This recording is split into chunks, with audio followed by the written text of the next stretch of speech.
Hi hello friends, welcome to my channel. ನಾನಿವತ್ತು ನಿಮ್ಮ ಜೊತೆ ಶೇರ್ ಮಾಡ್ತಾ ಇರೋ ರೆಸಿಪಿ ಫ್ರೆಂಚ್ ಫ್ರೈಸ್.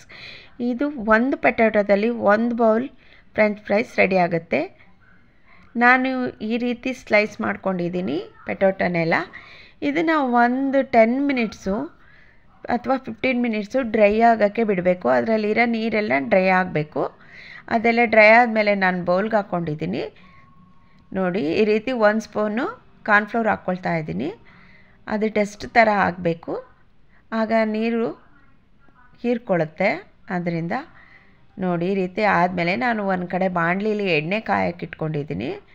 ಎಣ್ಣೆ ಚೆನ್ನಾಗಿ ಕಾಯ್ದಾದ್ಮೇಲೆ ಅದನ್ನು ಫ್ಲೇಮನ್ನು ಕಮ್ಮಿ ಮಾಡಬೇಕು. ಕಮ್ಮಿ ಮಾಡಿ ಪೊಟ್ಯಾಟೋನ ಹಾಕ್ತಾಯಿದ್ದೀನಿ. ನೋಡಿ, ಈ ರೀತಿ ಹಾಕಿ ಇದು ತುಂಬ ಕ್ರಿಸ್ಪಿಯಾಗಿ ಬೇಯಿಸ್ಕೊಳ್ಳೋಕೆ ಹೋಗಬೇಡಿ, ಯಾಕೆಂದರೆ ಕ್ರಿಸ್ಪಿ ಆದರೆ ಚೆನ್ನಾಗಿರೋದಿಲ್ಲ. ಒಂದು ಮೀಡಿಯಮ್ ಅದಕ್ಕೆ ಬೇಯಿಸ್ಕೊಳ್ಳಿ. ಒಂದು 70 to 75% ಬೆಂದಿರಬೇಕು ಪೊಟ್ಯಾಟೊ. ನೋಡಿ, ಈ ರೀತಿಯಾಗಿರಬೇಕು. ನಾನು ಒಂದು ಬೌಲ್ಗೆ ಸರ್ವ್ ಹಾಕೋತಾ ಇದ್ದೀನಿ. ಈಗ ನೋಡಿ, ಇದ್ರ ಜೊತೆಗೆ ನಾನು ಉಪ್ಪು ಮತ್ತು ಖಾರದ ಪುಡಿನ ಮಿಕ್ಸ್ ಮಾಡಿಕೊಂಡು ಇದಕ್ಕೆ ಹಾಕಿದೆ.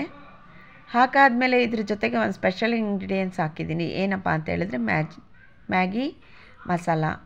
ಮ್ಯಾಗಿ ಮಸಾಲಾನ ಹಾಕ್ಕೊಳ್ಳೋದ್ರಿಂದ ಇದು ತುಂಬ ಟೇಸ್ಟಿಯಾಗಿರುತ್ತೆ. ಒಂದು ಸಾರಿ ನೀವು ಕೂಡ ಟ್ರೈ ಮಾಡಿ. Thank you for watching my channel. Thank you. Subscribe ಮಾಡಿ, ವಾಚ್ ಮಾಡಿ.